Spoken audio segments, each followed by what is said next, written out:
Prometieron transparencia y bolsillos de cristal y nos han ofrecido una magnífica colección de abusos, caprichos, opacidad e indiferencia ante las reclamaciones de los ciudadanos. Y quiero asumir aquí un compromiso de los socialistas vizcaínos de que ese ejercicio y esa exigencia de transparencia y bolsillos de cristal no la vamos a hacer solo respecto a otros.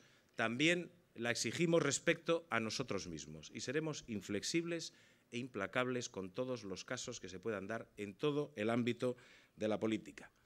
Porque quiero decirle al señor Bilbao que no basta solo con enseñar en los periódicos una cartera con una supuesta declaración de bienes.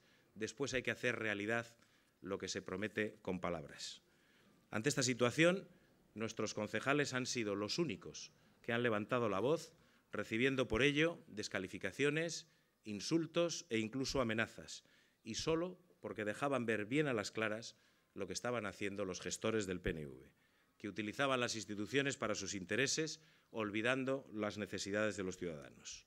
Y ante todo lo que ha ocurrido, tenemos un Partido Nacionalista Vasco que guarda un silencio cómplice e irresponsable, que ha dado cobertura tanto a estos abusos como a los caprichos y ocultos intereses del actual diputado general. Proponemos el desarrollo de una nueva política urbanística con medidas orientadas al cumplimiento de los siguientes objetivos: favorecer el desarrollo sostenible en beneficio de toda la comunidad, garantizar el desarrollo ordenado de las ciudades y de los centros urbanos y facilitar el acceso a la vivienda asequibles y de calidad.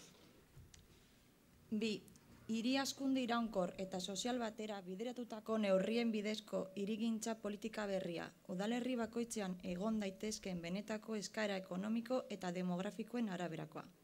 Kontsolidatutako hiriaren eta sortzen ari den hiriaren arteko oreka, existitzen diren hiriguneen inguruan hasiz eta lurzoru berriak okupatuz hirigintza sakabanatua zuzentzeko eta kalitateko hiriak sendotzeko kudeaketa demokratikoki gardena eta etikoki arduratsuaren bitartez.